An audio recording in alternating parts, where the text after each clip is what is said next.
Fam, what is going on? It is Kyle Henderson of Bama Football on YouTube. Can I get a roll tide inside the comment box? I appreciate you guys for being here. Today is Friday. Today is December 6th. We got championship weekend coming up on Saturday, and we got the playoff selection show on Sunday. And I appreciate you guys very much for being here. And today on the show, we are talking playoffs. Playoffs? Yes, we are talking college football playoffs. And here are the latest odds, okay, for Alabama to make the playoffs. A simple yes or no, okay? And I need your help inside the comment box as you've read all your recruiting sites, as you watched all the great content creators out there. How are you feeling about Alabama making the playoffs? So let me ask you just a yes or no. Type Y if you think that Alabama is going to make the playoffs. Type no if you don't. So Y inside the comment box, and N for no. And right now, Vegas has it as Alabama with minus 430 to make the college football playoffs. Good morning to everybody inside the comment box. Dwayne, Linda, Kimberly, North Alabama Storm Chase. What's up? I appreciate you. Jason Dill, Max Tooney. What's up? Peroni, what's up? James, Jarvis, William, Antonio Snell, Tenya, Max Tooney, everybody inside the comment box. I appreciate you guys for being here on the show. And you're absolutely right. It is freezing in Tuscaloosa this morning for workouts, okay? It was under 23. It was like 21 degrees or something like that. Right now, it's 35, all right, which feels warm considering how cold it was. On the show, I'm going to break down the college football playoffs. I'm going to take some calls as well. So let me get through my morning segment, kind of walk you through college football playoff storylines, odds really, kind of walk you through it, help you make sense of it, and then I'm going to take some calls on the back end. So I appreciate you guys being here. I hope you guys have an amazing Friday. And it looks to me from the comment box that everybody is feeling really confident about Alabama making the playoffs, as am I. I've been saying this for a while now that I feel that Alabama was going to make the playoffs for this and for that. I think it certainly helps if SMU beats Clemson, then I think it's just Alabama's in. But there is also plenty of scenarios to where if Clemson is able to beat SMU, Alabama makes the playoffs. So we will go over all that now. And Linda, I appreciate it. I see your comment inside the comment box regarding recruiting. I wouldn't worry too much about where they are ranked at this point in time. A top 5 class, as we've spoken about the last couple of days, under Coach Kalen DeBoer, absolutely fantastic considering he just got here and trying to figure out about Ty Haywood, right? Where is he going to end up? And I still don't think it's over from what I've seen out there. So here's a look at the college football playoff bracket. This is a good place to start. This is not the final college football bracket. The final bracket will be released on Sunday after the championship games have taken place, okay? So let's just go over it one time. And how they've done this, it's kind of confusing because they rank the teams on the left and then they put the teams that are ranked inside the playoff bracket, right? So 12 teams make the playoff bracket. And remember, a group of 5 team, the highest ranked group of 5 being Boise State, has to make the playoffs, right? If Boise State loses to UNLV tonight, then UNLV would be an auto bid into the playoffs. Would they be ranked as a top 4? Probably not. In fact, they would probably be 12, and you think the Big 12 champ probably goes to 11, and Bama probably goes up to 10, okay? So, but look, Boise State is not losing tonight. I don't think so. You also have the conference champions from the big conferences, the ACC, the big conference, the Big 12, and the SEC champ. Those teams from winning their championship game, they make the playoffs as well, okay? So this is the latest bracket, which was released on Tuesday night, this past Tuesday, and it has Alabama in the bracket at 11. Now, I've had Alabama at the bracket. I've had them at 11. I've had them at 12. I feel confident, and I'll show you why, that Alabama is probably going to still play Notre Dame. I had them, I think, a couple weeks ago playing Notre Dame as a 5 and 12, but I think it's going to work out to where Alabama is traveling to South Bend, Indiana as a 6 and 11, and probably playing SMU or maybe even Clemson. So they'll be at that bottom side of the bracket. So let's kind of look at the playoff odds. And right now for championship weekend, this is where we'll start. Boise State is a 5.5 favorite over UNLV. That game is tonight. We'll watch it together. We'll see if UNLV can pull the upset, but I'm feeling pretty confident that Boise State wins that one. Iowa State and Arizona State. The Sun Devils are a 2.5-point favorite in the Big 12 championship game. Texas is a 2.5-point favorite over Georgia in the SEC championship game. SMU is a 2.5-point favorite in Clemson. Really, a lot of these games are mostly pick-ems, right? And Penn State and Oregon, where the Ducks are favored by 3.5. And then you have Army-Navy. Don't forget about Army-Navy. That game is favored by the Black Knights at minus 2.5. So a really cool place to go to is FanDuel. And not sponsored by them, wish I was.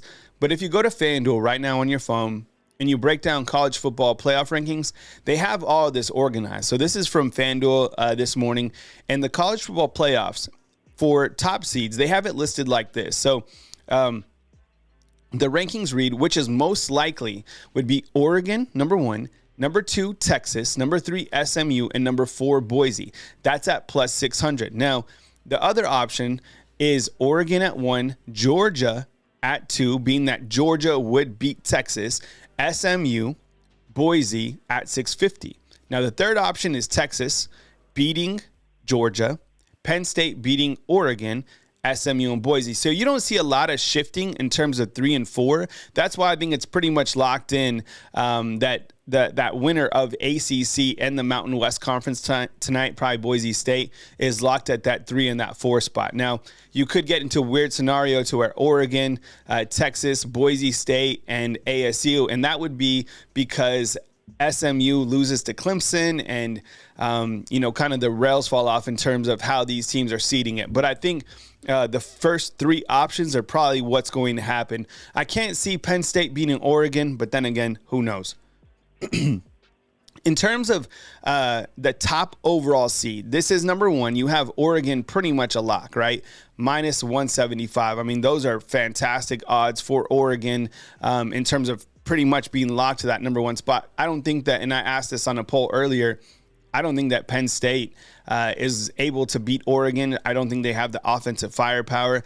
Texas, they're at plus 290 because I think it's a pick'em game against Georgia. I'm taking Georgia this weekend to beat Texas, however, and then Penn State at plus 320, and then Georgia being the number 1 seed at plus 1,600. So it looks like to me, Vegas is seeing either Oregon or either Texas at that number 1 spot, which makes sense to me. College football playoffs, the team to be the number 5 seed. Now, I have Alabama locked in at 11. I really do. Hey, Corey, what's up, man? Appreciate you. He's saying go Navy, and that's next weekend. All right, thanks for the update on that. I was like, I can't be during championship weekend, could it? So it's the following weekend. So thank you so much. To be the number 5 seed is Oregon at plus 140, Notre Dame at plus 155, Texas at plus 240, and Penn State at plus 700. So the number 5, that would probably be playing the Big 12 champ. And the way it has Oregon right here is Oregon losing to Penn State, which I don't think is going to happen. So maybe elevate Notre Dame there or Texas or Penn State. Now, where we're looking at things is to be the number 6 seed. And as you can see from Vegas, it pretty much has Notre Dame locked in at that 6th spot. You got to wonder if they do slide to number 5 when all is said and done. And you got to see where Penn State is ranked following the big championship game, right? Other spots that I think, and this is important, this is probably the most important graphic on the screen that I'm going to show this morning, is where Alabama could go. This is what this is telling you right here. Most likely is South Bend. You also have Penn State, although I can't see Penn State going to 6. Maybe so. I think Alabama fans would love to go to Penn State or Notre Dame. The places that you don't want to go, I think, in the first round games, just considering the competition, probably be Austin, Texas, right? Who wants a first round matchup against Texas, specifically because the first round teams host those games? That would be going to Austin to play the Texans, right? Or the Longhorns, rather.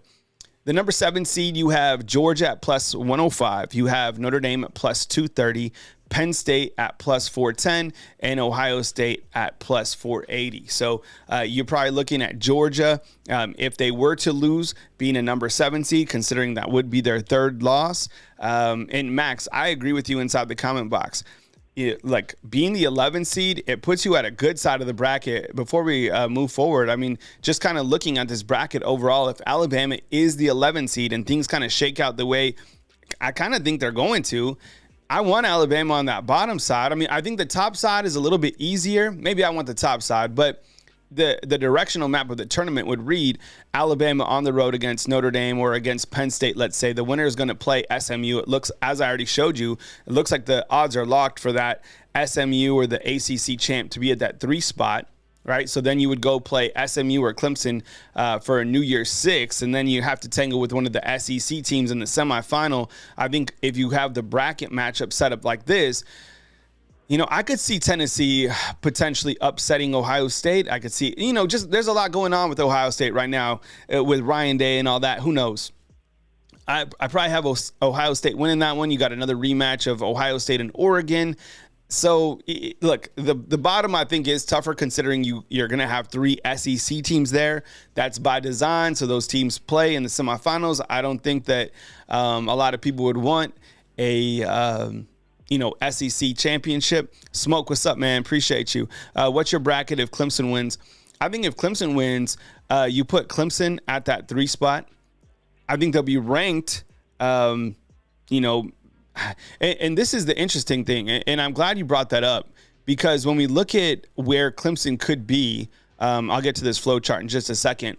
This is an interesting graphic, right? And this is the current college football playoff rankings. And understanding how they're going to jump these teams. Let's just say Clemson wins, okay? Clemson's down here at 17 right now. You're going to have to move Clemson all the way up, right? I mean, do they jump Alabama, for example? I mean, if Clemson wins, does Alabama move to the 10 spot? Because the Big 12 champ, as you can see from the playoff bracket, is not ranked above Alabama. And why would Clemson, why would they be ranked over Alabama? So maybe Alabama goes to the 10 spot. I don't know. I guess we'll just have to see. My reasoning for Alabama getting in the playoffs, I think is pretty simple, and I think everybody understands this, is if SMU wins on the left right here, Alabama's in the playoffs 100%. This is 100% lock, okay? On this side, there's a little bit more data to go over, and I probably overcomplicated it. I think it's pretty easy if you just look at Alabama's strength of schedule compared to SMU. But one of the other things that I wanted to bring up, okay, is if Clemson beats SMU, you could quickly point to this fact. Clemson lost to South Carolina and to Georgia, and Alabama beat South Carolina and Georgia head-to-head, right? So therefore, Alabama is a better team than Clemson, who just won the ACC championship. Or you could look at it this way. The strength of schedule reads Bama 17 compared to SMU 75. Bama is 3-1 versus top 25 teams. SMU is 2-1, being that they just lost. Theoretically, you could say this. You could honestly say this. You could say South Carolina is theoretically the ACC champ because they just physically beat Clemson, and Alabama beat South Carolina head-to-head, right? And then you could say Bama won its last game and SMU lost theirs, kind of a playoff play-in game, right? And I think finally, it's the same reason that Alabama is currently ranked over Miami, is I think the strength of schedule favors Alabama. Alex inside the comment box brings up a point that I think we're all wondering. He's saying that SMU will not be punished. Bama will be in that case. See, I think that the teams in the SEC won't be punished. Like, the loser of that game is not going to be punished. But I think considering the ACC doesn't have the overall depth of talent that the SEC does, I think honestly that the SMU Clemson game is a playoff play-in game for each of those teams. I think that Bama, how can you bump them out, right? So I think that, right now we're kind of like, who knows? But because of Alabama's strength of schedule, and they're 3-1 and they just won, and the fact that the College Football Playoff Committee, according to their principles, they start each week with a clean sheet of paper, right? They look at strength of schedule is their first component, like Greg Burns said.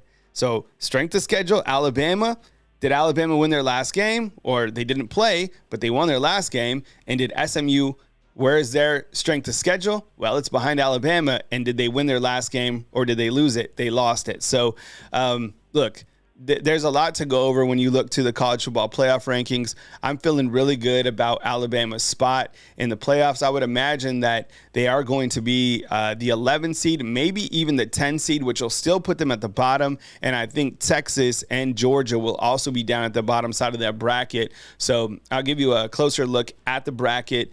So you're going to have to go through an SEC team, which is fine. It doesn't matter where you're going to go because you're going to have to beat the best anyways, right? In terms of the teams on the bottom side of the bracket. So I'm going to open up the call-in line. I like it. And look, when you call into the call-in line, feel free to, if you want to talk college football playoffs, if you want to ask me questions, if you want to bring out some observations of your own, I'm all for it. If you want to talk some, recruiting, I'm down for it as well. See, Die Hard, I'm with Pate on this too. And I've been saying this for a long time. I think Alabama is 100% in. And when people ask me, I'm like, they are 1 million, like they're 100% in. They are, based off the fact that they were just in this last playoff bracket. They're not going to be kicked out. You can't be punished. I mean, this is where they're at. And for the teams that are complaining, well, you had an opportunity. Sometimes in this playoff bracket, you're already in the playoffs without knowing it. Like Miami was playing for a spot to get into the next round of their tournament, which was the ACC championship game, which they had to win to get in. They failed to do that, right? South Carolina, hey, you had opportunities. You didn't know this, South Carolina, but you were in the playoffs a long time ago, and you lost a critical game to Alabama. That's just how it is. And you got to be able to win head-to-head. The strength of schedule matters. And look, I'm going to say this too.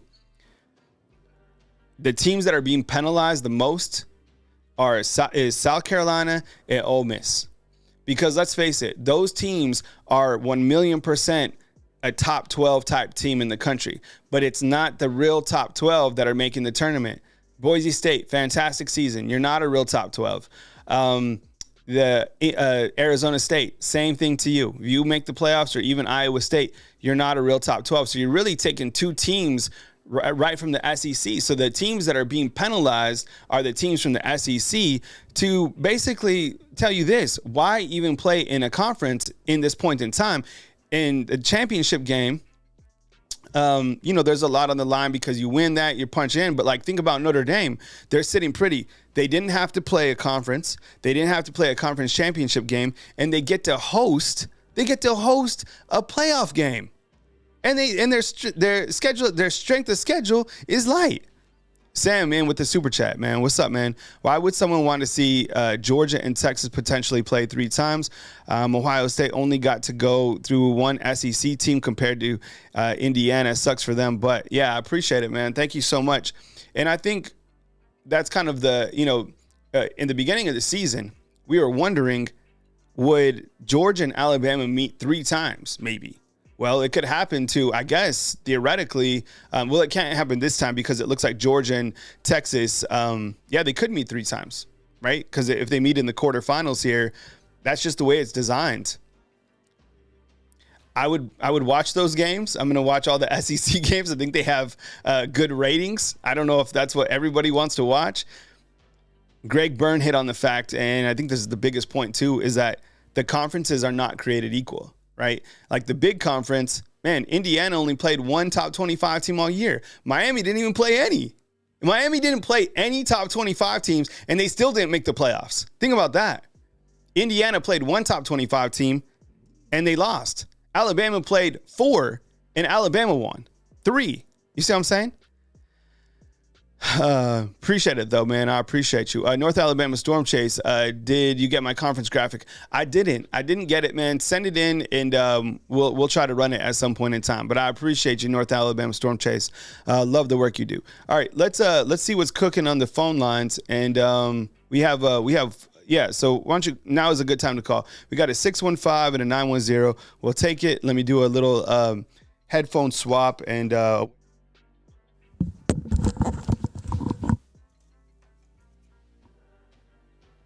615, let's do it. Hey, good morning to you. You're Hey, on the Kyle, line with how you doing? You're on the line Hey, with Kyle Kyle, how you Henderson. doing? It's Dennis. Oh, it's Dennis from Huntsville. How you doing? Dennis, what's up, man? I appreciate you, man. Dennis from Huntsville, come with it, man. Well, look, I'm a big Alabama fan. I graduated from Alabama, but I do want to play the devil's advocate a little bit here. Yeah. I do understand the arguments for us getting over SMU. I actually agree with them objectively. I think that that's correct.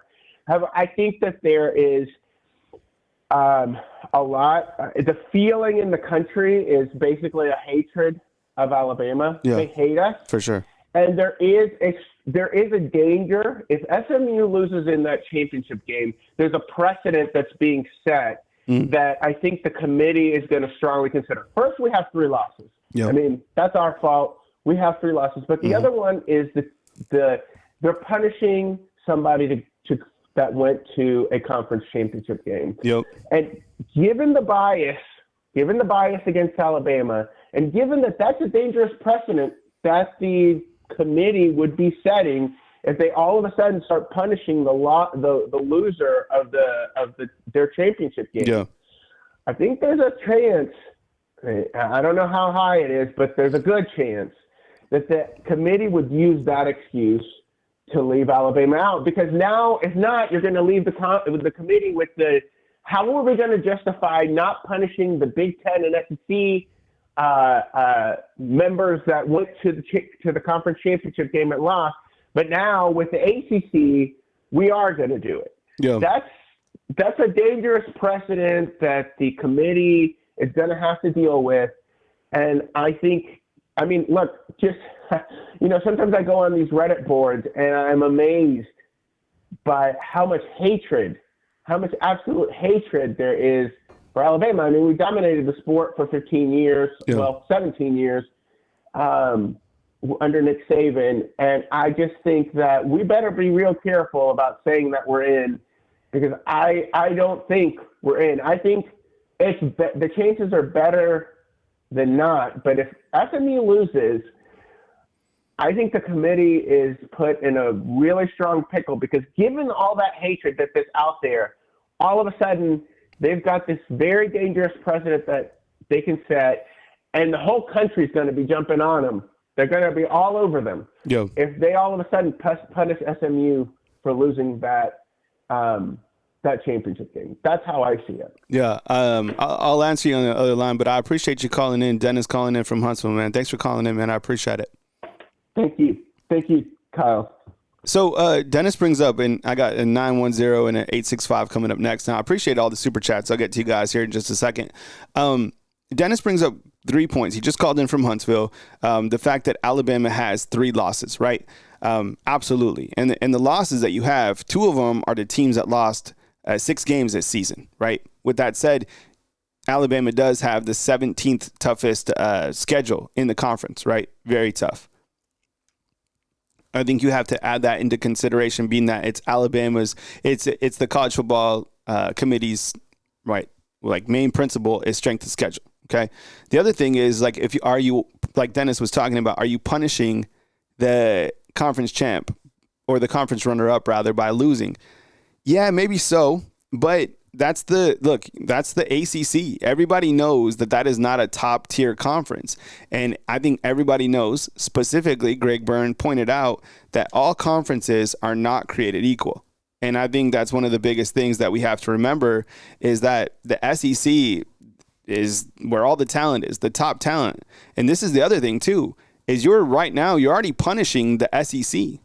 You're punishing South Carolina and you're punishing Ole Miss. And I've asked you these questions before. And if you answer yes to all these questions, the college football bracket is broken. Okay? Let's do Ole Miss this time, okay? Because we've been talking about South Carolina. Will Ole Miss win the Big 12? Would Ole Miss win the Mountain West Conference? Yes. Would Ole Miss win the ACC? Would Ole Miss be in the playoffs if they played Notre Dame's schedule? If you answered yes to all of those questions, the college football playoff bracket selection process is broken. Period. Okay. But good call by Dennis. I appreciate it, man. 910, you're up next. Hey, thanks for calling. You're on the line with Kyle Henderson. Who am I on the line with and where are you calling in from? Yo, what's up, Kyle? This is Christian from California. What's up, Christian? I appreciate you calling in, man. Go ahead, man. Yeah, man. I mean, just kind of to piggyback off what Dennis said. Yeah. I personally speaking, I do find it a problem with the ACC. Like they're definitely not that great of a conference. So I personally don't see how they would get in over Alabama or even South Carolina or Ole Miss if that were ever the case, or if the roles were switched or anything like that. Just because of the fact that how do your top 3 ACC teams have zero ranked wins combined? It makes no sense at all. Mm-hmm. See what I'm saying? Mm-hmm. So ACC is basically like the Pac-12 in my opinion at this point. Yeah. Just because of the fact that they have good teams, but they don't have great teams. And when you go against conferences that have great teams, it's gonna show. You see what I'm saying? Mm-hmm. So I don't see how you can allow an ACC team that loses their conference to just go ahead when they haven't shown you anything all year. Yeah. Clemson being an example, SMU being an example. Mm-hmm. They haven't played anybody. Miami as well. They haven't played anybody. When they do play people, they don't show up at the biggest at the biggest stage. Mm-hmm. So there's no way I would allow a loser of the ACC championship in. And that was the other thing that I was kind of hitting on too, Christian. We got Christian calling in from California. Theoretically, can't you say that South Carolina is the ACC champ, right? Like if Georgia. Right? Yeah. Yeah, those are good points, because think about this. If Clemson goes on to beat SMU, can't you just say that South Carolina is the make-believe champion of the ACC, being that they just beat Clemson in a pivotal game, right? Like, you could say that. And you could also point to the fact that, well, if Clemson wins this game, Clemson has losses to Georgia and to South Carolina. Well, guess what? Alabama beat those 2 teams, right?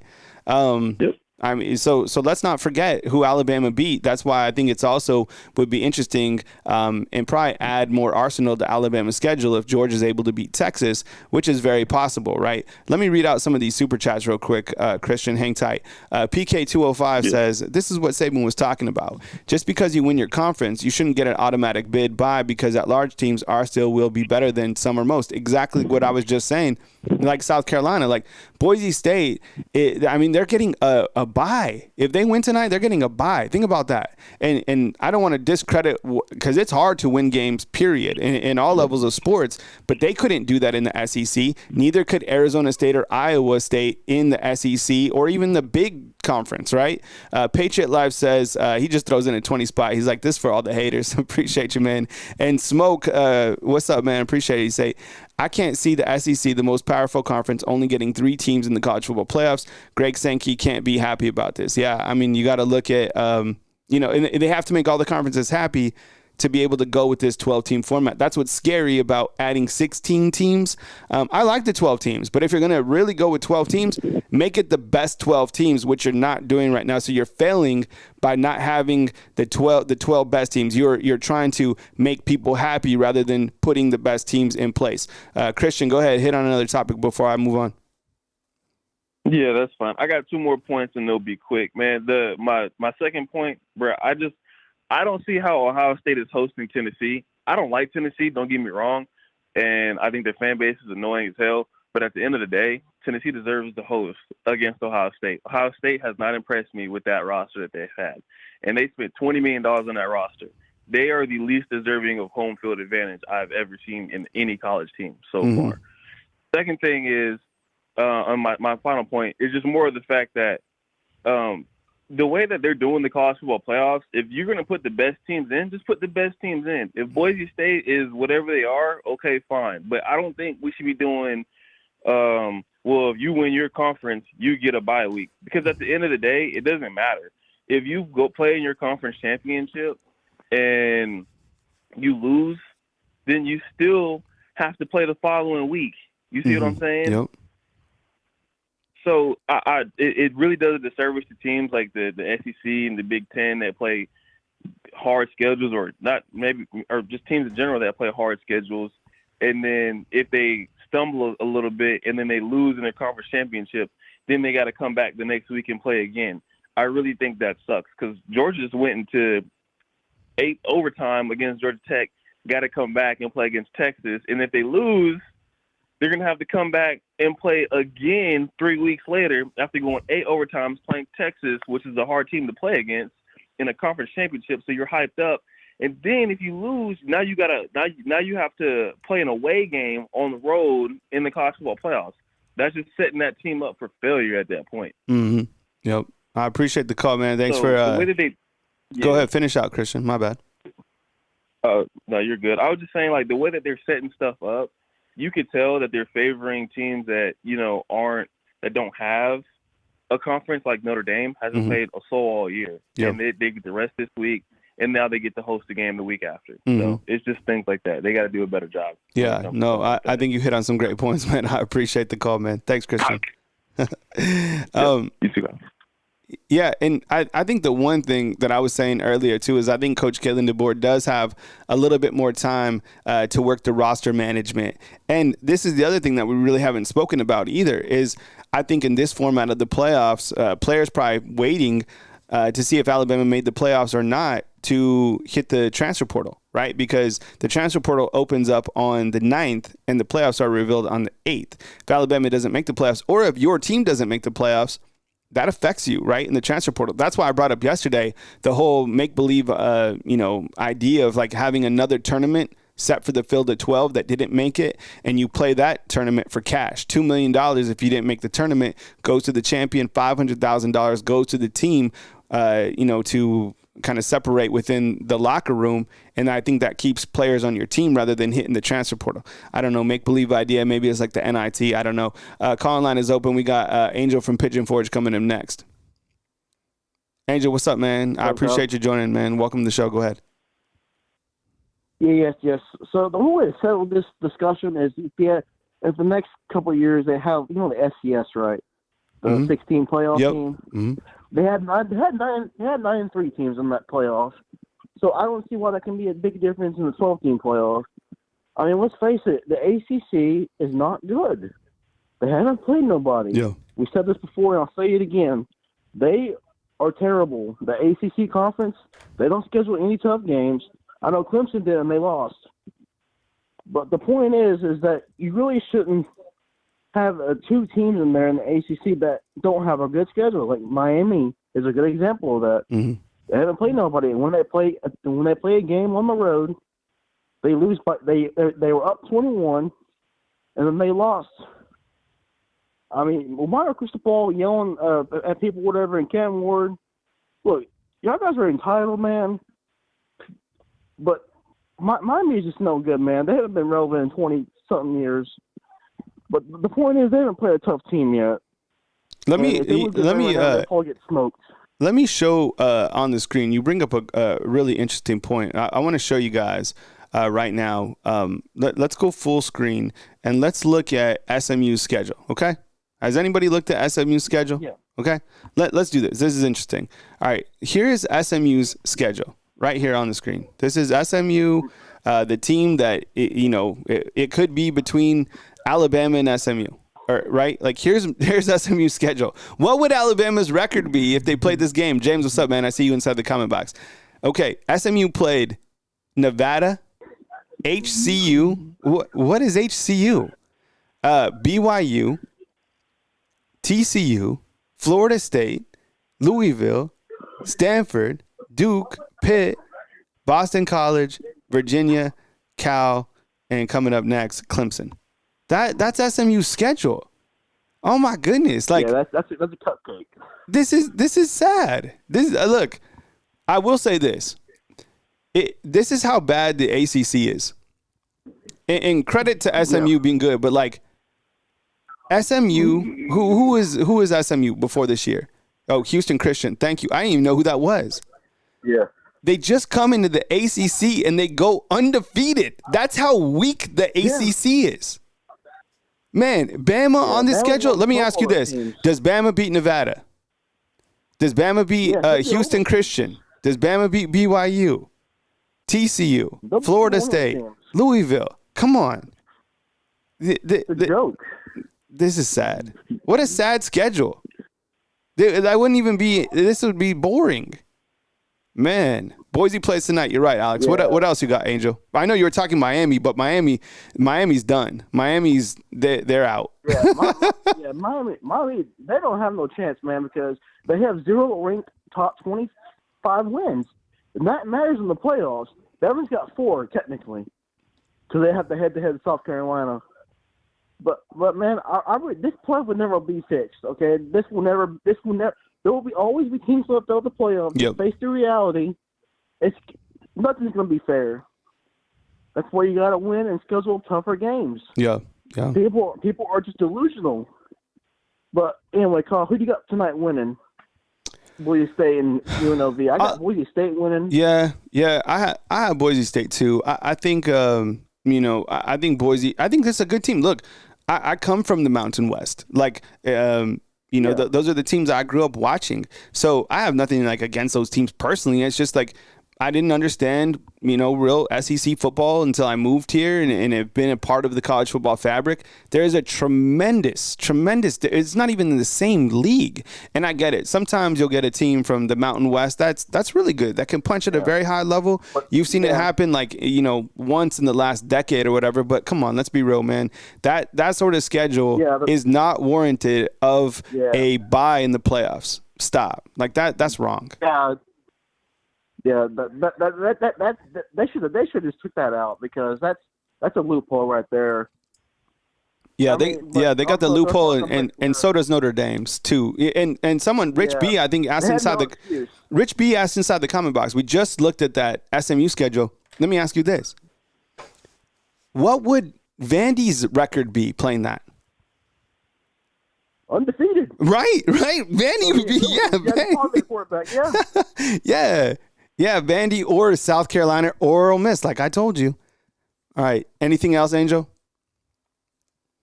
Did you hear about the Pac-12 coming back pretty soon? The Pac-12? Yeah, it's coming back. Yeah, Boise State's gonna be part of the Pac-12 in 2026. Who else is joining the Pac-12? Well, obviously, Colorado State, Penn State, or not Penn State, but Boise State. Same thing with Washington State. They're all coming back in 2026 because they're all trying to get those teams in. Yeah, I'm seeing this. It's saying Boise State, Colorado State, Fresno State, San Diego State. Those teams are moving to the Pac-12. Gonzaga's moving back, but just for basketball, clearly. And then Florida State. Did you see Florida State is moving to Division III football? That's crazy. But I don't know how they'll do that in Division III. But Angel, nothing will be fair. No, it never is. It won't be fair. And that's why we always say the worst thing to do when your team doesn't make the playoffs is to complain. That is just such a sad look. You just don't complain. I know. If Alabama doesn't make the playoffs, we'll try not to complain on Sunday. I appreciate it, Angel. Thanks for calling in, man. Yeah, what's up, man? Thank you. Take it easy. I didn't see. Someone said watch Cam Newton's take. I didn't see it yet. I'm gonna write that down. I'm gonna write out Cam Newton. He has something good to say. Usually, I've been listening to him a little bit here and there. I think he's hilarious. Hey, Jermaine, what's up, man? Appreciate you becoming a fan funder. Thank you so much. And we had, quite a few super chats roll in earlier today. So I appreciate you guys. Thank you so much for supporting the channel. 253 and a 256 coming up next. 253, let's do it. Hey, 253, what's up? Yeah, go ahead. Who's on the line and where are you calling in from? Hi, it's Paxton. I'm back again, and I'm calling from Seattle. Paxton is calling from Seattle. He's one of our young guns that calls in. We have a few of them. Paxton calling from the West Coast. Paxton, what's up, man? Come with it. I appreciate you joining the show. Go ahead. Hi, thank you. So, my take currently on this college football bracket, I mean, as you were saying, SMU, they've played only one ranked opponent, and that one ranked opponent beat them. There you go. SMU, in my opinion, should have does not deserve a first-round bye. Mm-hmm. I think if they were to play, say, like, anywhere, maybe if they played Ohio State, they'd lose. If they played Arizona State, I think they would lose. Mm-hmm. I mean, if they played Alabama would roll them easily. And if they played Georgia, Georgia would absolutely obliterate them. So SMU should not get a first-round bye at all. Hey, Paxton, let me switch gears a little bit from the college football playoffs because people always talk. Do you follow the Seahawks at all? Since you're in Seattle? No, I hate Seahawks. I'm a Niners fan. Hey, me too, man. So that would be our other call-in is the Niners, and I know we're struggling, so we can't talk about the Niners right now. Yeah. I was just kind of curious because Ryan Grubb is the OC that stayed at Seattle, and I know people would love to see Ryan Grubb come back with Coach Kalen DeBoer. I don't know if that happens. All right, let me ask you this question then. For the SEC championship game, you got Texas, you got taking on Georgia. Who you got, the Bulldogs or the Longhorns in round 2? I'm going to take probably the Longhorns. The Longhorns, they've been playing really well after that loss. They haven't lost a game after that. So I think they're going to bounce back and prove themselves and win that game. All right, man. Last thing I got to ask you, man, is what's your confidence level for Alabama being in the playoffs? I think no way they're not going to be in the playoffs. Really, really high for my confidence level, obviously, because like you were saying, it's all about money, and they're going to produce a ton amount of money. So. Yeah, love it, man. Thanks for calling in, Paxton, and enjoy the rest of your Friday, man. Thank you. All right, Paxton calling in. Man, look, Paxton, we have some young guns that call in. They make good points. Is he in school? Did he take a day off? I don't know. I used to ask my mom every once in a while when I was growing up in grade school. I'd be like, yo, Mom, I need a day. And every once in a while, she'd just give me a day. Well, it's crazy because she was working all the time. I have no idea if she was able to do this to give me a day. My kids, they ask me, they're like, can you pick me up at 2? I'm like, no. You can't. No, why am I picking you up at 2? No, finish the day. Plus, I'm cutting video. I'm doing all sorts of stuff. All right, 256. Let's do it. Hey, good morning. You're on the line with Kyle Henderson. Man. Who am I on the line with? Where are you calling in from? Yeah, my name's Edward. I'm calling in from Anniston, Alabama. Roll Tide every day, all day. Appreciate it, man. I'm sorry, I missed your first name. I want to get this right. Oh, it's Edward. Edward. All right, Edward. You ever let the kids just stay home? No, I'm old school. They got to go. Right. They got to go to school. They got to go. Unless y'all bleeding and it's trauma, then you could. But no, not no personal days. No, sir. Thank you. I don't get no personal days. I have to stay going. All right. Edward's calling in from Anniston. Come with him, man. Appreciate you being here. Hey, and this is, the whole conversation revolving around Alabama being in that slot is really kind of goofy. Even the South Carolina, like the biggest one is the South Carolina one. Well, here's the funny part: the two people you have an argument both beat you. So I don't care you getting hot at the end of the season. Let's not act like you just steamrolled Clemson. You won on last minute play and won the game. So you're where you're supposed to be. Miami, like I said, you didn't play nobody. The best teams in your conference, you didn't even play. I mean, that's how ridiculous it is. So we can't even measure you against your own conference because you didn't play none of those teams. But the bottom line is that I feel like people mentioning that, Alabama having 3 losses again. If you look at the final rankings of the top 12 over how many years, there's always a team with 3 losses in that top 12. Penn State was in that top 12 last year, and they had 3 losses. So it's not that that argument doesn't make any sense either. So when you expand the playoff, you got a situation where a team may have 3 losses to get in there. But the truth be told, you guys didn't play anybody. I mean, let's just be honest. Miami doesn't deserve anything. You didn't play anybody, and you coughed up 2 losses. You could have easily cemented your position. I mean, all you had to do was win. That's it. And this, people talking about the network part does come in there, but the truth be told, they know at least if we put Alabama in there, we're going to get a good game instead of us putting like a TCU in there and they get blown out 65-7. Nobody want to see that.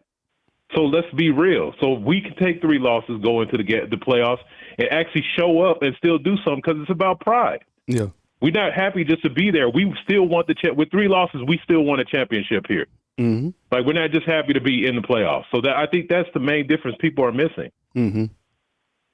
Let me ask you something, Edward. One of the things that's been on my mind is that first half of that Georgia game. And I think that's why everybody, and I've said this a few times, I'm like, look, people don't want Alabama in the playoffs. Can you imagine? Say what you want, be like, Alabama's vulnerable. And look, they've had their games where they have not played up to the standard. The Oklahoma game, that was crazy. Oklahoma beat them in every single facet of the game, right? Vanderbilt had a great game plan, and they went out and executed. But that first half, if Alabama can somehow find that and play to that level, that's why people are scared of Alabama, because you don't know. And look, I was thinking about this. Hugh Freeze said this about Jalen Milroe. He was like, you prepare for their best. And if you're preparing for Alabama's best, like, how good is that? And imagine being Notre Dame. Hey, we made the playoffs. Yeah, we're hosting a game. Yeah, who we playing? Alabama. Oh. You see what I'm saying? Like, and that goes for everybody. Whoever gets to, like, can you imagine Penn State? They would be, I kind of want Alabama to play Penn State more than I do Notre Dame. I think that the ratings would be better for Notre Dame, but if they were to play Penn State, oh my goodness, they would get a hold of Penn State, in my opinion. I want, like you said, I've already seen Notre Dame be fool's gold years ago. Me too, I don't, yeah, it'd be a great rating game, but I think we go in there and we roll them. Penn State, I think, has been lingering around as an overrated program for a long time, and I wanted them to really see some SEC football. And the worst thing that could happen for them, because Jalen, the thing about they're like a snowball that grows. If you let them get rolling, there's no stopping them. So if Jalen comes in there in that first series, they do something on them, it's going to be downhill. I potentially see them going to Penn State and blowing them out. Yep. And then we can introduce that whole conference to this is some SEC football. So be quiet in the future. If we mess around, get a 4-loss team in the future, I don't want to hear nothing. That's why. Yep. Because we'll go up there. I would love to see that. Now that I'm thinking about it, because I was cool with the Notre Dame, but I would prefer the Penn State too, because the cold's not going to matter. I don't think no Southern team really cares about that. SEC teams are built for cold weather type play, so I think we'll be fine up there. And I think the whole cold weather thing is overblown. Like, if you're an athlete and you prepare, and like, as soon you're cold for the first few minutes when you get on the field, but when things start going, you get hot. It's actually the best thing to dress less, because once that heart starts pumping, the last thing you're worried about is being cold. I never played a sport and it's like, man, I'm cold. I'm not worried about that. I'm worried about it maybe before, but I'm not worried about the cold. Edward, I appreciate the calling, man. Calling again, I appreciate it. Thank you, brother. Yep. All right, 404-512 coming next. We got a 404. Let's do it. Hey, welcome to the show. You're on line with Kyle Henderson. Who am I on line with and where are you calling in from? What's up, Kyle? It's E-Man. E-Man, what's up, man? I appreciate you calling from the ATL, man. It's been a minute, so I appreciate you making time to call in, man. What's on your mind, man? Welcome to the show. For sure, man. It's been a minute, but I'm glad you put my call that I was able to get in today. About the playoffs, it's very unfortunate that we got ourselves in a position to be at the mercy of the committee and to kind of like overall in general be under so much scrutiny with our 3 losses. I really think that I honestly think we're gonna make it. I think the strength of schedule, the resume, everything is in play for us to make it. I hope that the committee doesn't like fold under public opinion, because this would be like the second year. I mean, it's been other years that they kind of try to squeak Alabama in for certain reasons, but this will be the second year that's like kind of legit controversy, like for Alabama to get in. But I do still think that we deserve to be in. I think it's a lot of pretenders above us. Yep. A lot of guys that if they were playing in the SEC, teams like, I dare see even like teams like, honestly, Ohio State. I don't think Ohio State is 10-2 in the SEC this year. Even with that $20 million roster, I don't think they're 10-2 in the SEC this year. I definitely don't think Penn State, Indiana, Bayou, none of those teams will survive in the SEC. So as laughable as it is to have these conversations, it's legit because the committee won't like just straight up put the best 12 teams in. I don't even agree with the conference championship. The conference champions even getting that automatic bid. Like I don't think it's fair, because like we've always been saying, every schedule is not fair.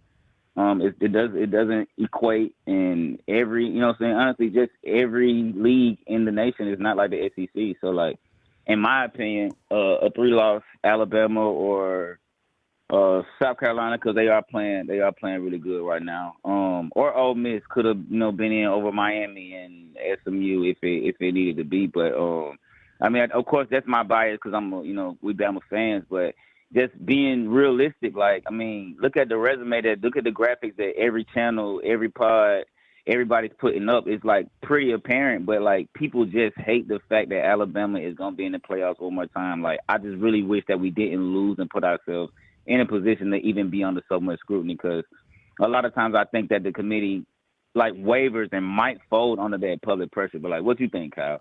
Yeah, well, I was gonna point back. I mean, good point out in terms of kind of like the Bama fatigue, and they shouldn't put themselves in this position. I mean, you're right. I mean, if they're a 2-loss team right now, it's not even a debate. You know what I'm saying? I mean, they're 100% in, and I think that what puts a bad taste in our mouth, if we're really talking about it, is the way that they played against Oklahoma. Because look, Oklahoma is the furthest thing from a playoff type team. There's one thing, like Vanderbilt played tough. Vanderbilt played good this year. They took teams down to the wire. They were just a plain and simple tough out.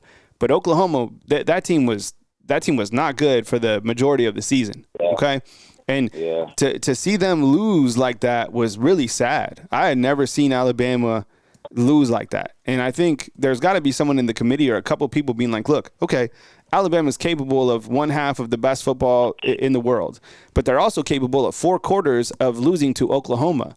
And that's the fact of the matter. Like, we all saw, it was like, it was sad. It was like our favorite boxer ever just getting completely pounded by like somebody who's like not even on the top 10 of the boxing ranks. You know what I'm saying? Like, that's what it was. Yeah, it was like Mike Tyson and Riddick Bowe. It was sad. Yeah, people were like, it was the furthest thing from our mind was seeing Tyson, going out there and just getting pummeled. Right? Like in 3 rounds, like completely knocked down, or however long that was. So that's what sticks in our mind. But then the other half is like, damn, like this could be the team that we dreamed it to be. Let me ask you something, E-Man, because we haven't spoke. I mean, I know you're busy and you're doing your stuff, but like, what has been your thought of Coach Kalen DeBoer overall this year in terms of running the program, recruiting, the culture, because everything is completely different. We just had a successful recruiting day here, but like, what's kind of the talk around that with you and your friends when you talk about Alabama football? Hold on, babe. Me personally, I think he's just now settling in. Like, to get a whole year under his belt, I think it would be disingenuous for us to even, like, I know everybody was kind of like giving him a grade and judging him after every game. Yeah. But like, me personally, I think like he's just now understanding what it is to be in the SEC after, because I don't feel like until you get a full season down here, it's not really feasible for you to really think that you know what you're talking about. Like, he just played his first Iron Bowl. You know what I'm saying? So like, he's just really starting to understand what football means in the SEC and what football means for the state of Alabama. So I can say that I like what he's doing with the team. Did you hear one of the Washington players? I'm not exactly sure who it was because I kind of seen it in passing, but he made a great point that I also kind of saw and kind of like peeped into the season too. He said that he was on the Washington team the year before Kalen DeBoer got there. And I want to say they won 3 games or 4 games, something like that. And he said that he felt the turning point from the team that he played on in Washington once he really, truly believed that everybody bought into what Kalen DeBoer is saying and what he was trying to do. Yeah. I think, and it's no knock against the players. I just think that after such a goated tenure behind under Nick Saban, that it's hard to probably break away from some of the things that they probably learned throughout their career in football at Alabama. It's probably hard to break away and just take Kalen DeBoer at face value and take his word for everything as a team. I'm pretty sure they may be still like holding back on some things, or they really want to show, or they might not trust 100% in the coaching staff just yet. And I think that does show. I think when they trust and buy in 100%, that we'll see a real Kalen DeBoer coach team. But this team right now, as far as culture, players, recruits, it's like a hybrid team still. I do like his first season because honestly, I think a lot of people, even us, even though we was online on off season, we was here every day and we talked about how much we lost and how much adversity we had to face. I think that even once we started getting a few games under our belt, we started getting some good recruits. I think we forgot how much work we still needed to be done in Alabama. Like Coach Saban said, we lost 40 players and half of our staff. Maybe even more than half of our staff. So for us to even be sitting here at 9-3, like I was watching the show and you said the other day, like, did you think that right after Coach Saban retired that we'd be sitting at 9-3 with a number 2 recruiting class and a good opportunity to be in the playoffs? I can't tell you with certainty that I thought we'd be in this position right now. So I'm happy. I mean, it's of course it's things that can be different. It's things that could be better. It's still a lot of work to do, but I mean, all in all, I'm happy. I like that Alabama had a rebuilding year, and everybody else seemed to have a rebuilding year too. You know what I'm saying? So Georgia 9-3, Ole Miss 9-3, a whole bunch of teams lost games they wasn't supposed to. So it don't look as bad for us as I thought it would. Yeah. Good call, you man. I appreciate you, man. Take care, man. Appreciate it. Roll Tide. Yeah, Roll Tide too, man. I saw a comment inside the comment box. Good call from E-Man out in Atlanta. It was talking about NCAA football. I'm trying to roll through it. Oh, it's from Factual Opinion. Dude, look, you're exactly right. So if you played this game and you've played a couple seasons, you see like the parity is like reflected in this game. So you will have teams in this tournament that have lost 3 games, 4 games. And I think this is just the new wave of college football. We're here, but none of us were ready for it. And then it all happened at the same time that Alabama head football coach, the greatest of all time, left at the exact same time. So you're dealing with a lot of change at once. And I think Eman brings up an interesting point regarding kind of the culture and talking about Alabama's football team is, you know, a lot of these players, they were held under Coach Saban's like iron fist. And once he let that out, it's kind of like you've been, I don't know, you could say it was a controlled team, but now people like they have their own control and they're letting their hair down. But once that kind of fades and it settles in under Coach Kalen DeBoer, and once you have a quarterback that can really work his offense, you know, I mean, because I think that'll be the big difference with next year's offense. That's why my message to all the wide receivers out there I'd be cautious to hit the transfer portal because you got to look at the quarterbacks and it's going to be a completely different offense underneath a different quarterback next year. It's too late to do it now. Plus, Jalen Milroe gives you the best ability to win maybe the entire championship just based off his overall talent and what he's capable of. But next year will be a completely different offense. The first real year that we've seen Coach Kalen DeBoer's offense here at Alabama. Right now, I think it's kind of just like, these are your guys, boom, set, let's go. All right. Let's go. We got another caller, 205. Hey, I appreciate you calling in. Who am I on the line with and where are you calling in from?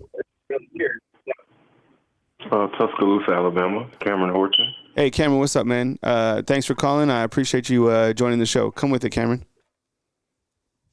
About Kalen DeBoer, before the season started, you know, I was real high on him because of the kind of season he had at Washington.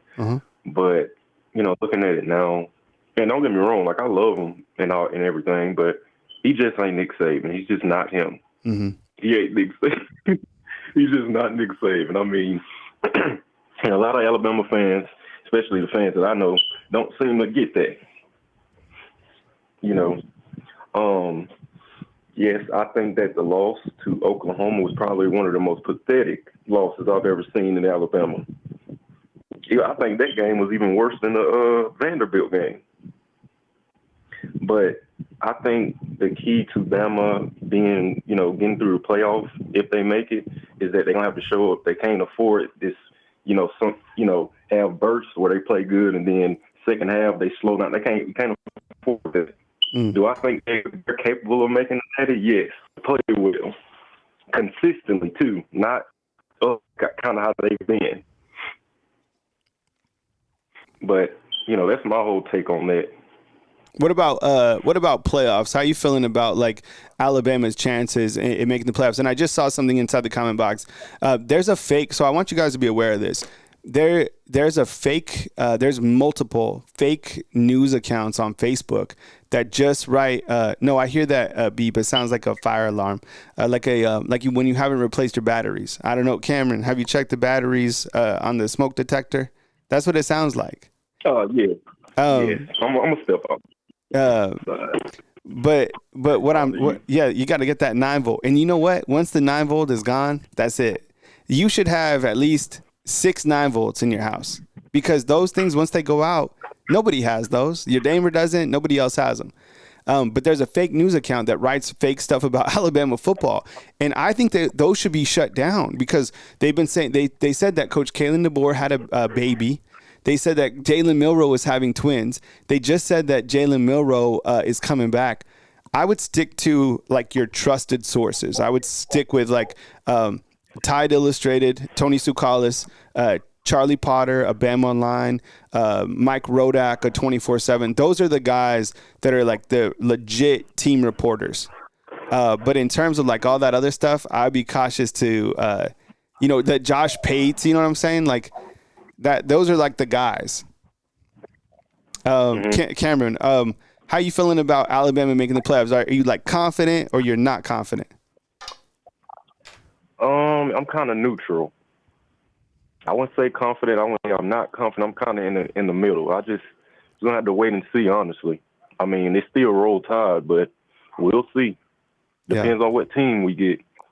And you said that Jalen Milroe is coming back. Do you mean like next year or? Yeah, that's what. So this fake news site wrote this story, and they said that Milroe's coming back. He hasn't announced anything. So that I was just telling people, like, don't believe that these sites that are saying that, because he hasn't announced anything yet. Honestly, I'm looking at Elon Russell. Yeah. How are you feeling about him? I get excited about all these freshmen that are coming in, but what I like about Keelan Russell is the fact that he's not comparable to any of the other quarterbacks that I've covered here.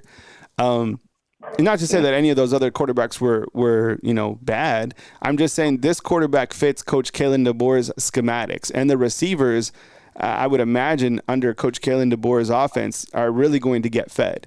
So that's why I'm excited about him. I think Austin Mack is another quarterback that can maybe replicate the offense Kalen DeBoer is looking for. That's why he brought him here. Dylan Lonergan, I think he'd do a fine job, but probably not in this system. I'm not sure why. I just kind of have that feeling. I think he might be the odd man out to transfer, and I think Ty Simpson, based on his understanding of the game, being that he wants to be a coach, I think that he could operate the offense, but maybe kind of in a game manager situation. But that's not a knock on him. I just think that that's just kind of how I'm feeling. But I appreciate you calling in, Cameron. Please call again next time, man. Yes, sir. Roll Tide. Roll Tide to you, man. I see you guys laughing inside the comment box. I knew exactly what that beeping sound was, because everybody who has heard that knows exactly what it is, and it's a smoke detector. And that, and what's crazy about that, our next caller is 913. Hang tight, I'll be right there. And what's crazy is, why does that smoke detector sound? Why in the hell does it only come on in the middle of the night? That's like every single time. If it's gonna come on, it's gonna come out at like 1 a.m. And, you might have to get your stepladder. You have to get up there. You have to pull it out, right? Check your batteries, everybody, right? All right, 913, let's do it. Hey, you're on the line with Kyle Henderson. What's up, man? I appreciate you being here. Who am I on the line with, and where are you calling it from? My name's Ron, calling from the beautiful Lake of the Ozarks. Ron. In central Missouri. Oh, wow. We got a call from Missouri. I appreciate it, man. Ron, but you hear what I'm saying, right? Like, you know exactly what that beeping sound is. And it only happens at the middle of the night with your smoke detector, right? This has happened to you, I'm sure. Oh, yeah. When we go to our lake house down here at the lake, usually after 3 months, because of the winter, we walk in and we hear all these beeping sounds going off because the batteries went dead, over the winter, or whatever. So definitely know what that is. And the sign of like somebody who really has their what together, like your grandfather, or if you have a little bit of life experience, you start to have 9 volts stocked up. But not everybody has 9 volts. Like, that's not a common battery because it's only used for your smoke detector. That's it. Anyways, off 9 volts, talking college football playoffs or whatever you want to talk about. Welcome in, Ron. Calling. Are we at the lake house right now, Ron? We are at the lake house right now. It's about 30 degrees, so it's a little chilly, but getting ready to head back home. Going to be watching football all weekend back at the house up in Kansas City, where I live and my work and all that. So in your real life. Okay. Anyways, come with it, man. I appreciate you. Join Ron calling in from Missouri at the lake house. Go ahead. Yeah. Well, I just want to say this little story. People ask me all the time, how come you're a big Alabama fan? I mean, my whole house is all Alabama, flags out front. But, 1973, my dad went 30 years in the Air Force. We're down at Homestead Air Force Base in Miami. And he got free tickets to the Orange Bowl, which was Notre Dame, Alabama. We went. We were standing outside of a hotel. I just remember this big, burly young kid all dressed in suit and ties coming out of the hotel, which was the Alabama team, but I didn't know at that time. And a gentleman come up to me and patted me on the head and gave me a pennant, Alabama pennant. Well, that gentleman was Bear Bryant. Wow. And still got the pennant hanging on my wall, and that's it, man. I'm an Alabama for life. Wow, what a story! That's so awesome. Wow, that's a really special story. I appreciate you sharing that with us. Anyways, thanks for calling in. My question, so you have seen then the college football world change, and now we're in this whole new chapter of college football. So welcome on in. But what's your question? Okay, my question is if UNLV wins tonight, if Clemson wins tomorrow, the other games I don't think really matter as far as, but UNLV winning tonight, will that in any way hurt Alabama or possibly? No. I think all that happens, and this would be interesting in that scenario too. That's why I'm saying Alabama in that scenario could even move further up in the bracket to maybe 10, because listen to this. UNLV, if they beat Boise State, there is no way in hell that UNLV is getting a top 4 spot. So they would be put into the bracket. So do you put the Big 12 champ as a quarterfinal team, or do you put Clemson? Maybe you put Clemson. Well, you can't really rank UNLV in the bracket higher than Alabama, and you can't do the same with Arizona State. So there's your 12 team, right? Let's just say let's say your 12 team is now UNLV. Let's say your 11 team is Arizona State, and then your 10 team would be Alabama, right? You're still on the bottom side of the bracket. The bad news about that is that you are probably playing Georgia if Georgia can't beat Texas. Do you see what I'm saying? So I think I think UNLV winning tonight moves Alabama up in the rankings just by 1 spot from 11 to 10. Well, and the question was, okay, if UNLV wins, they get that automatic bid. Yes. What does Boise State do? Boise State's out. That's their playoff play-in game. Oh, you think they're out? Okay. What? Was the answer I wanted. Yeah. No, 1,000,000%. Yeah, they're 1,000,000% out. Yeah. Okay. Well, that's all I needed. I think it's going to be a great weekend, and we'll be up Sunday morning to watch the show. All right. Yeah, appreciate it. Calling again, Ron. I appreciate that, and that's one hell of a story. I appreciate you sharing that with us. Thank you so much. Thank you. Have a good day. Right. Bye-bye. Yeah. What a cool story, right? You imagine getting tapped on the head and you look up and it's Bear Bryant. That is amazing. All right, 361 and 205. Come with it. All right, 361. What's up? You're on the line with Kyle Henderson. Who am I on the line with, and where are you calling in from? John calling from Texas, Corpus Christi, Texas. All right, John calling from Corpus Christi. Yes, sir. All right. Welcome to the show. I appreciate you calling in. I had a couple of things. In the when teams regarding like the brawl that Michigan and Ohio State had, I always thought like if teams had an all-out brawl, and now that you get to host a playoff game, then you're banned from it, or you're not allowed to have a home playoff game, that means you lose that spot and you have to go to the other team's home field and play them. So because usually you get fined. I think they got fined $100,000 for the schools having to for an all-out brawl. And best way, the booster's going to pay that. You know what? If you want to really hurt them or get back at them or teach them a lesson, hey, Ohio State, if you're going to you should have been hosting a playoff game. You lost that bid for that. Now you have to go to that team. You see what I'm saying? Yeah. No, I'm with you. I'm following. Yeah, so don't brawl. Otherwise, the penalties won't be just some fine that somebody could pay. It will affect your spot inside the playoffs. Am I hearing that right? Right. And what was crazy, so, though, you know what, John? In that scenario, I mean, everybody brawled. Literally, I had never seen that before. Every single rivalry game or whatever game happened during the Iron Bowl weekend, every single team won or brawled, rather. That was something I'd never seen before. So everybody was going all out. where I think they should really change. I don't know, that maybe seems too far fetched, but how about this, John?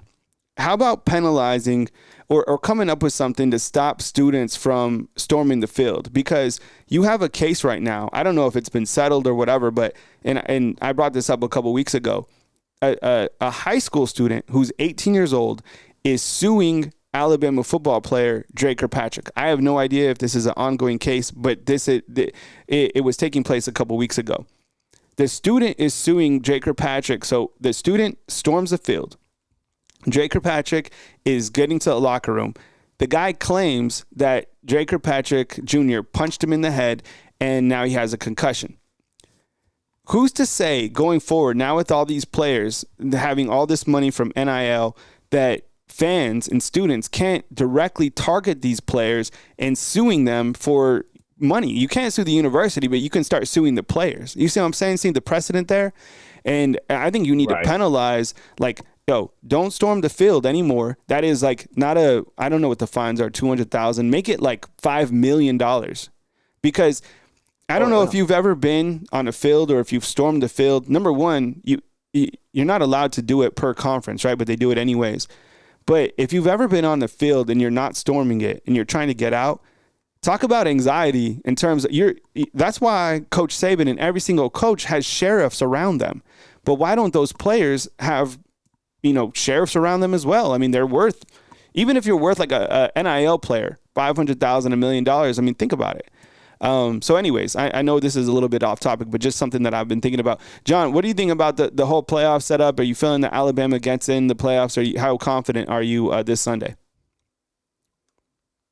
I do feel Bama will make it. I think Georgia will win again. Mm-hmm. And I do feel there should be 4 SEC teams in the playoffs, only because, like Nick Saban had said, when y'all talked about, was that not all conferences are the same. Yeah. And if you look at SEC's playing against non-conference teams, FBS teams, like Bama went and won at Wisconsin.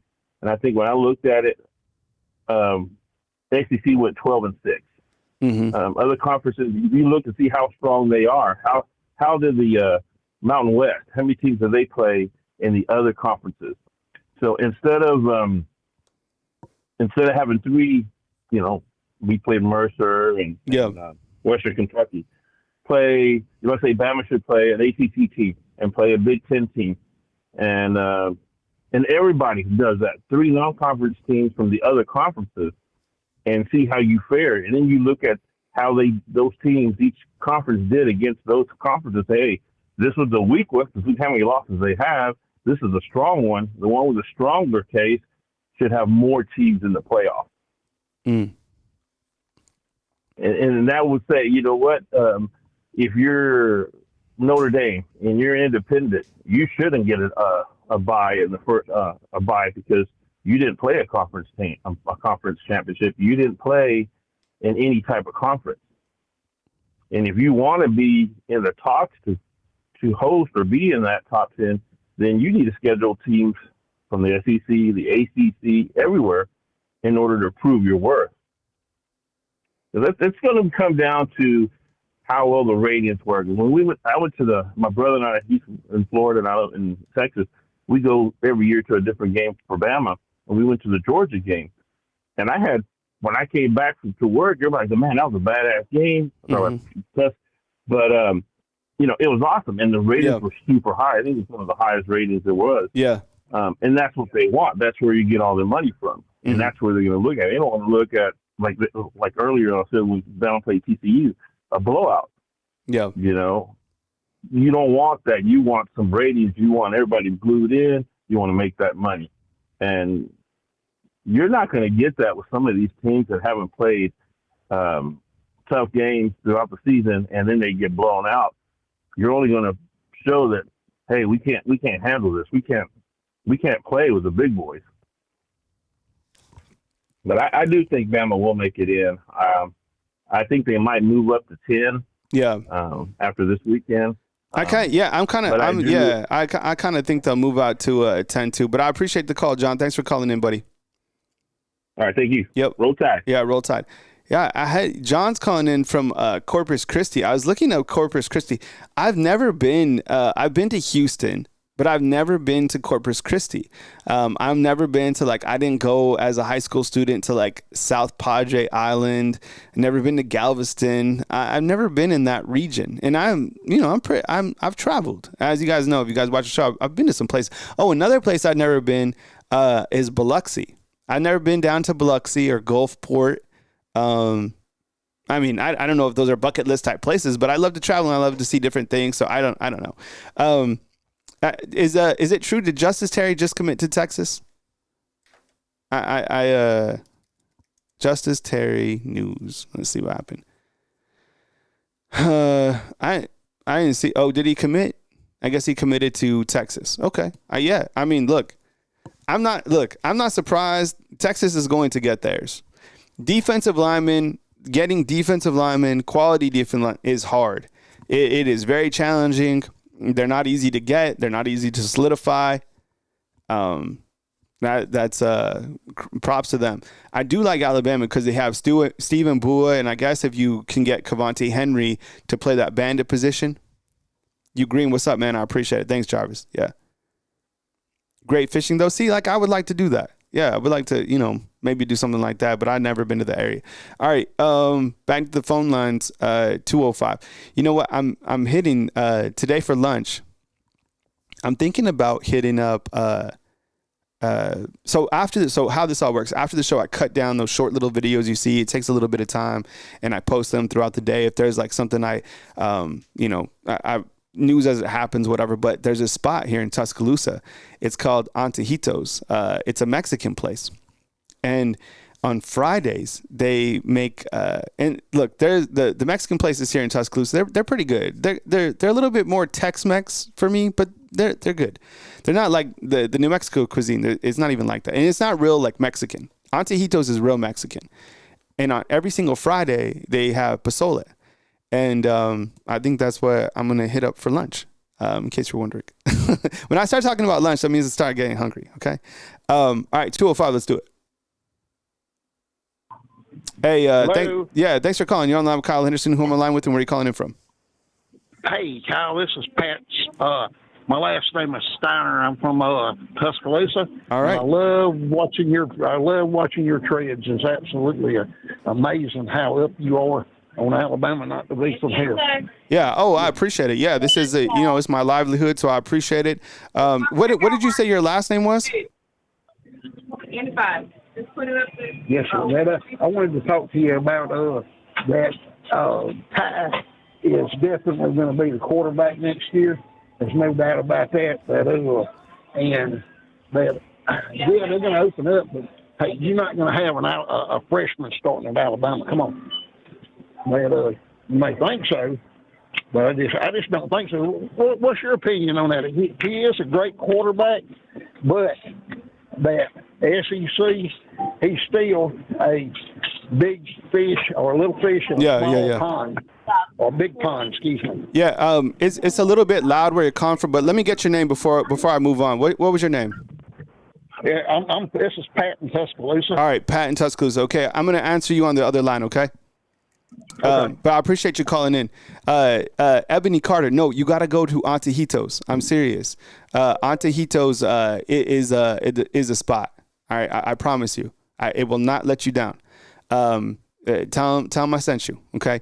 All right. So Pat was calling in from Tuscaloosa. It was a little bit loud where he's calling from. So if the noise is too loud, I got to move to a different caller just because of the background noise. But he's asking about the quarterback position, saying that he doesn't feel that a freshman will start here at Alabama with the quarterback position.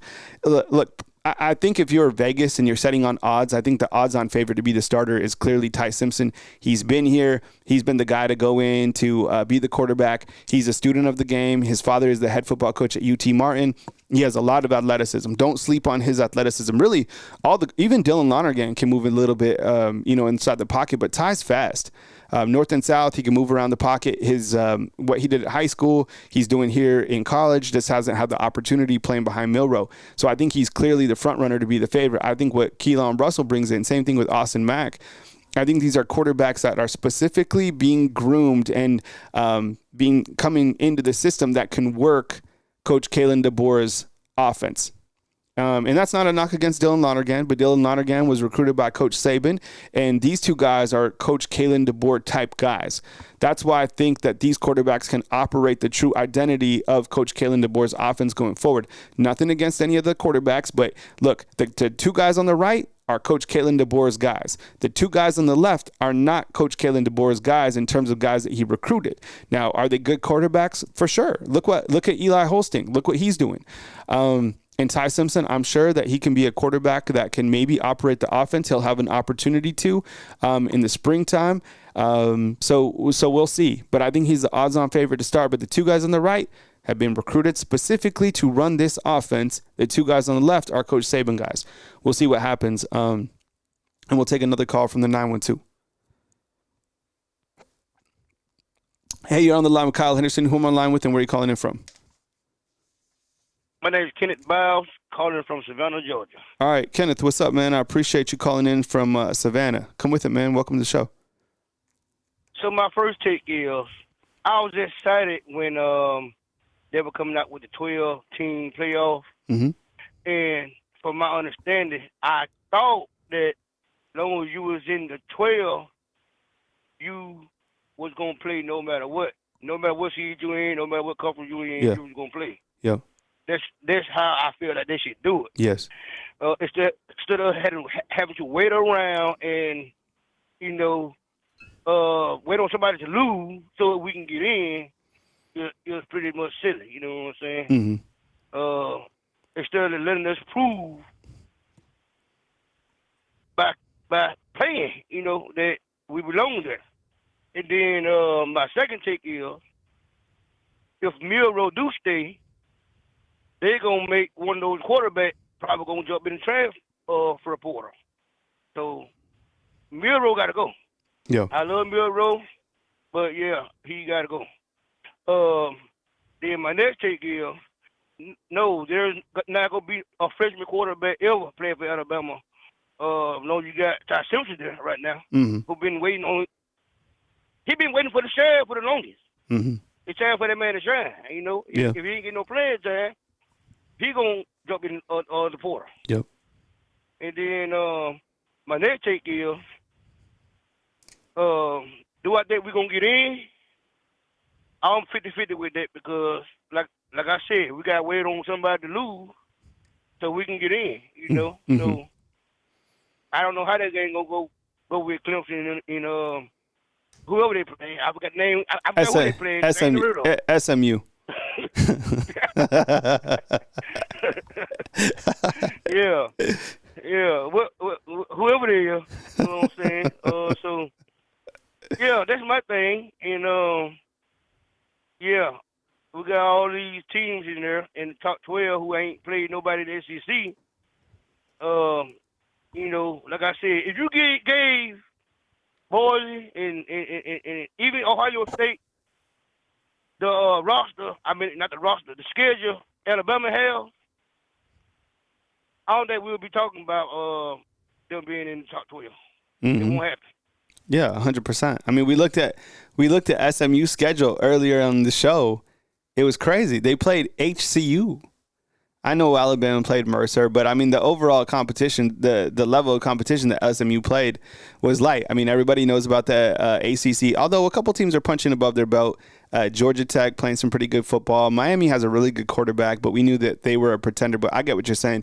Kenneth, I appreciate you calling, man. I'll hit on your points on the other side. Thanks for calling in, man. Yes, sir. Yep. Man, I'm not going to lie. I love Savannah. I love Savannah, Georgia. It's beautiful. Those little squares that they have with those live oak trees and the houses around, man, it is so beautiful there. I flew into Hilton Head, which was crazy because the airport is really small, and that was a really cool city. But Savannah, that place is specifically at night is really cool. Kenneth was sitting on the fact that Milroe, if he comes back, one of the quarterbacks going to leave. I think one of the quarterbacks is going to leave regardless, but I'm like right now, if I had to bet for my life, I'm betting that Jalen Milroe leaves into the NFL. Kenneth thinks that just the top 12 teams should make the playoffs. Hey, I think we've been saying that, 100% agree on that, but it's not because you're trying to make the conferences happy by going to the 12-team format. You have to make the Group of 5 happy. You had to make the Big 12 happy, so you got to get those teams into the playoff bracket. He said that, he doesn't think that a freshman quarterback is going to start because Ty Simpson's here and it's Ty Simpson's time to shine. You know what? Hats off to Ty Simpson for being able to just stay here and just keep working on himself. How many times have you heard Ty Simpson complain on social media? How many times have you heard Ty Simpson, say something that it's about himself? All I heard was Ty Simpson saying that he wants to be a head football coach at Alabama, but he didn't say anything negatively about himself, about the team. That says a lot about you, in my opinion, and specifically in this day and age. Because when you come to university, he's been the backup for a long time. It's kind of reminiscent. Think about this. If Ty Simpson comes in and he just absolutely starts balling out, it kind of be the same thing as Mac Jones, right? By the way, Mac Jones, pick him up on your fantasy football team as he'll be starting for the Jaguars in place of Trevor Lawrence. All right. See if he's on your waivers. He had 20 points last week, former Alabama quarterback. In fact, being in Jacksonville must be pretty cool for Mac Jones considering he's from Jacksonville, right? Take a couple more calls. 251. Hey, thanks for being patient. Who am I on the line with and where are you calling in from? Hey, what's going on, man? It's Jimmy from down here in Gulf Shores, Alabama.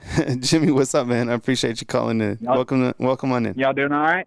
Good to have you in, man. Gulf Shores. What's the temperature down there? Shoot, it's sitting right at a cool 44, 45 degrees right now. Oh, wow. We're supposed to get on up a little closer to 50. Huh, so, okay. Yeah. We'll just see how it goes. Yeah. All right, Jimmy from Gulf Shores, come with it, man. One quick thing. Yeah.